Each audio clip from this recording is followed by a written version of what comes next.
أعوذ بالله من الشيطان الرجيم. بسم الله الرحمن الرحيم. بناوي خداي بخشندو مهربان. سبح لله ما في السماوات وما في الأرض وهو العزيز الحكيم. هرچی لآسمان كانوا زويدا هيا بپاچو بێگەردی یادی خدایان کردووە هەر ئەویش باڵا دەستو دانایە. هو الذي أخرج الذين كفروا من أهل الكتاب من ديارهم لأول الحشر ما ظننتم أن يخرجوا وظنوا أنهم مانعتهم حصونهم من الله فأتاهم الله من حيث لم يحتسبوا وقذف في قلوبهم الرعب يخربون بيوتهم بأيديهم وأيدي المؤمنين فاعتبروا يا أولي الأبصار.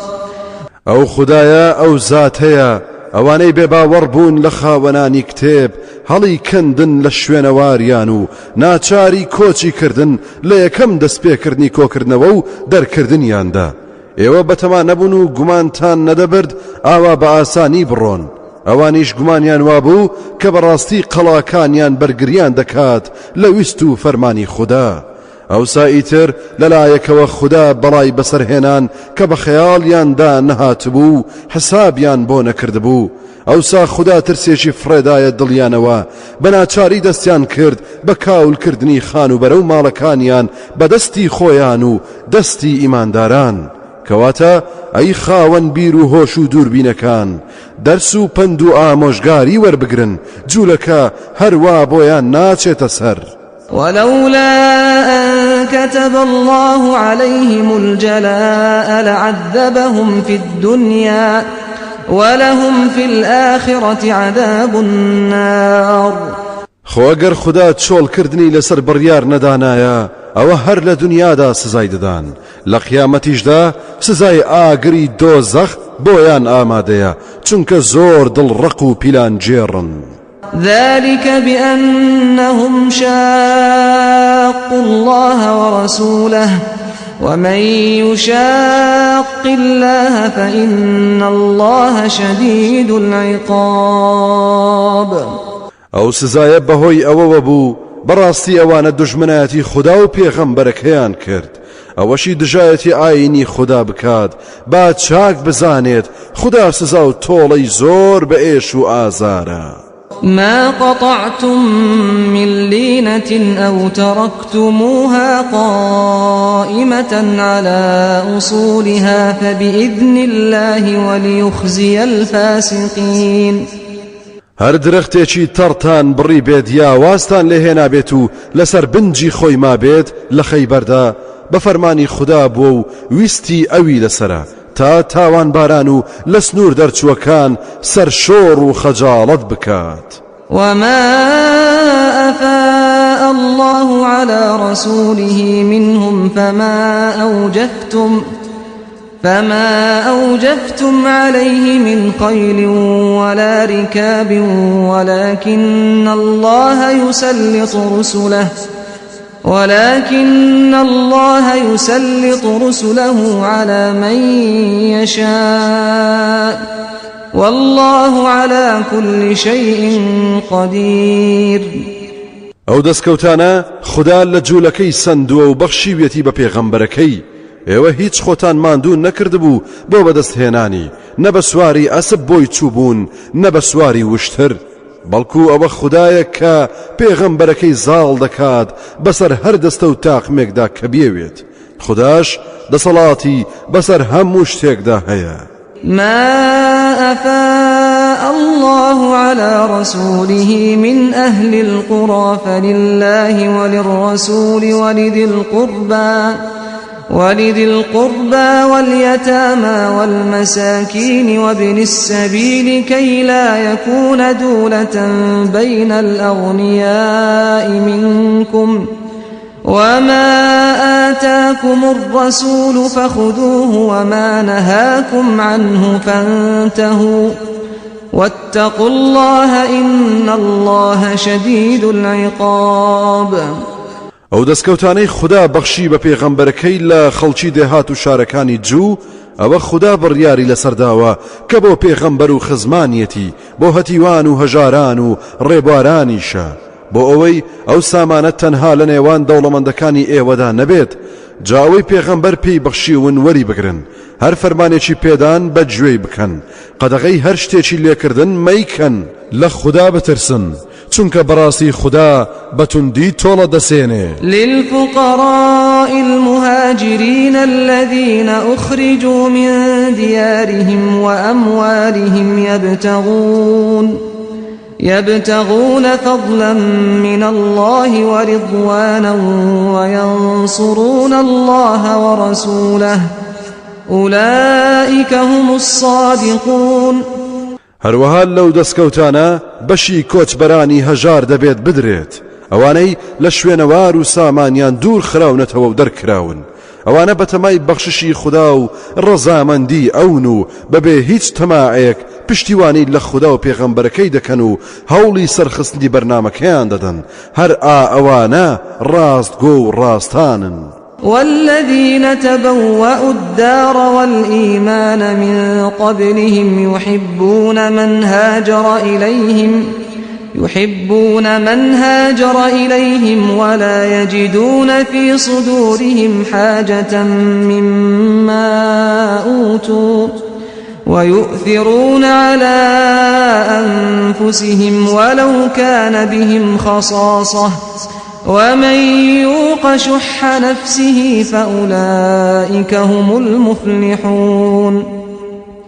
ئەوانەی کە پێشتر ماڵ و شوێنی خۆیان ئامادەکرد بۆ پێشوازی لە کۆچبەران و دڵ و دەرونی خۆیان ڕازاندەوە بە ئیمان ئەوانەشیان خۆش دەوێت کە کۆچیان کردووە بۆ لایەن و لە دڵ و دەرونیاندا جێی هیچ جۆرە حەسوودی و بەخیلیەک نابێتەوە لەسەر ئەوەی کە بەشی کۆچبەران دراوە و بەشی ئەوان نەدراوە حەز بە بەخشینی دەستکەوتەکان بەوان دەکەن فەزلی ئەوان دەدەن بەسەر خۆیاندا هەرچەندە هەژار و نەداریشن جا ئەوەی خۆی لە نەفسی ڕەزیلی بپارێزێت و زاڵ بێت بەسەریدا ئەوانە هەر سەرفرازن. والذين جاءوا من بعدهم يقولون ربنا اغفر لنا ولإخواننا الذين سبقونا بالإيمان ولا تجعل في قلوبنا غلا للذين آمنوا ربنا إنك رؤوف رحيم. ئەوانەشی کە بە شوێن کۆچبەران و پشتیواناندا هاتن تا کۆتایی دنیا ئەمە دوعا و نزایانە و بەردەوام دەڵێن پەروەردگارە لە ئێمە و لەو برایانەشمان خۆش ببە کە پێش ئێمە ڕێبازی ئیمانیان گرتە بەر و لە دڵەکانماندا هیچ جۆرە بغز و کینەیەک مەخەرە دڵمانەوە لە ئاستی ئەوانەی ئیمانیان هێناوە پەروەردگارە تۆ بەڕاستی بە سۆز و بەخشندە و میهرەبانیت. ألم تر إلى الذين نافقوا يقولون لإخوانهم الذين كفروا من أهل الكتاب لئن أخرجتم لنخرجن معكم ولا نطيع فيكم أحدا أبدا وإن قوتلتم لننصرنكم والله يشهد إنهم لكاذبون. ئایا سەرنجت نەداوە لەوانەی کە دوو ڕووبوون و بەبرا بێ باوەڕەکانیان لە خاوەن کتێب دەڵێن ئەگەر ئێوە دەربکرێن ئێمەش لەگەڵتاندا دەردەچین هەرگیز دژی ئێوە بە قسەی کەس ناکەین خۆ ئەگەر جەنگتان دژ بکرێت ئێمە پشتیوانیتان لێ دەکەین بەمەرجێک خوددا خۆی شایەتە کە ئەوانە بێگومان درۆزنن. لئن أخرجوا لا يخرجون معهم ولئن قوتلوا لا ينصرونهم ولئن نصروهم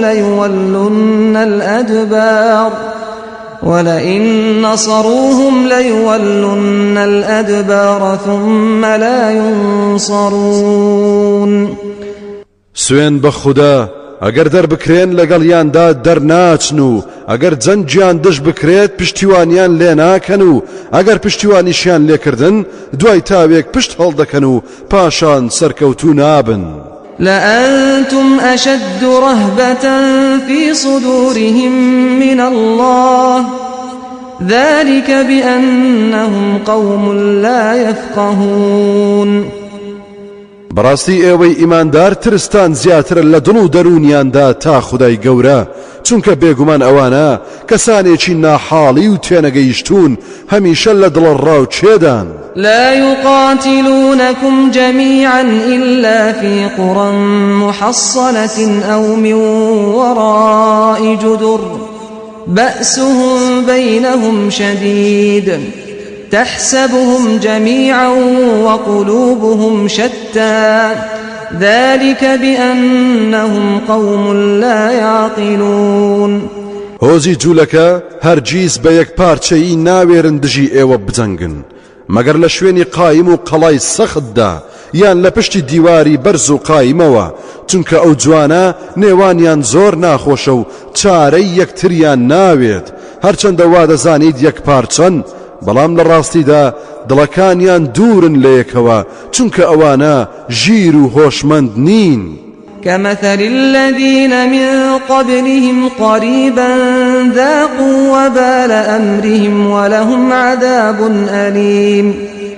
نمونەیان وەک نمونەی بێباوەڕانی ئەم نزیکانە وایە کە لە جەنگی بەدردا بە ئەنجامی کار و کردەوەی خۆیان گەیشتن، لە قیامەتیشدا سزای بە ئێش و ئازار بۆیان ئامادەیە.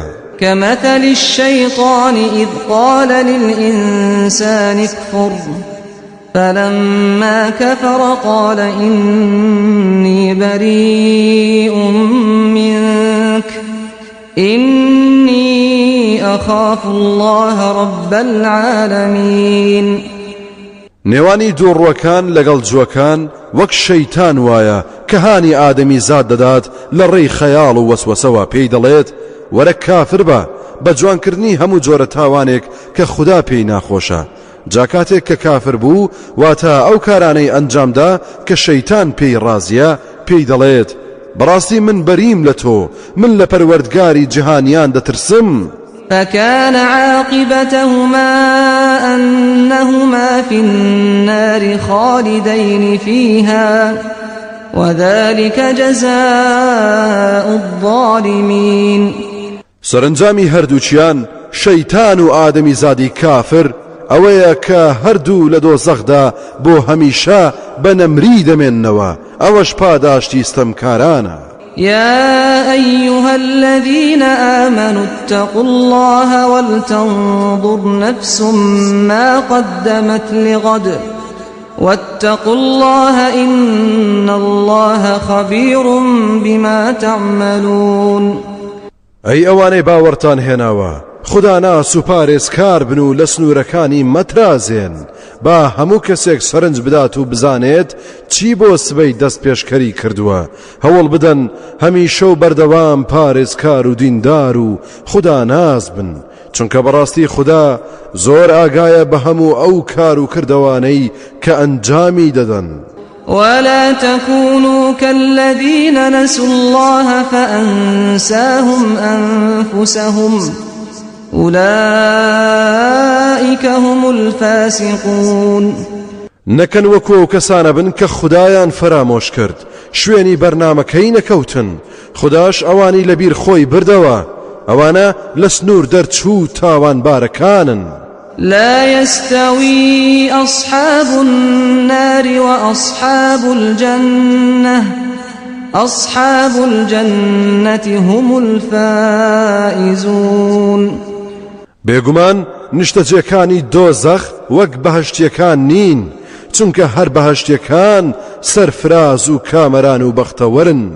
لو أنزلنا هذا القرآن على جبل لرأيته خاشعا متصدعا من خشية الله وتلك الأمثال نضربها للناس لعلهم يتفكرون.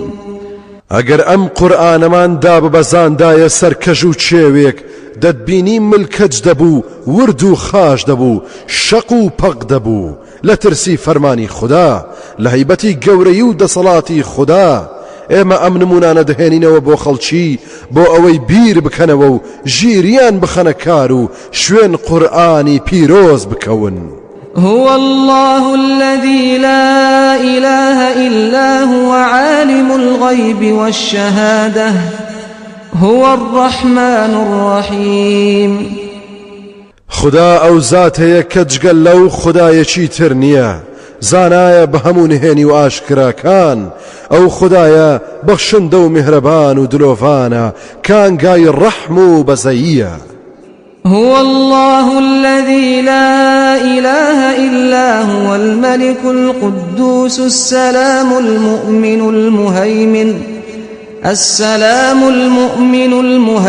العزيز الجبار المتكبر سبحان الله عما يشركون خدا ئەو زاتەیە کە جگەل لەو خدایەکی تر نییە پاشای هەموو بوونەوەرە پاک و بێگەرد و پوختە ئاشتی خواز و ئاشتی پەروەرە ئاسایش بەخش و پەناگای ئیماندارانە دەسەڵاتدارە و چاودێری دروستکراوەکانیەتی باڵا دەستە خاوەنی خێری بێسنوورە گەورەیە و خۆی بە گەورە دەزانێت پاچی و بێگەردی بۆ ئەو خودایەیە لەوەی تێنەگەیشتوان شەریک و هاوڵی بۆ بڕیار دەدەن هو الله الخالق البارئ المصور له الأسماء الحسنى يسبح له ما في السماوات والأرض وهو العزيز الحكيم هەرەو خدایە بەدیهێنەر و دروستکارە لە نەبوون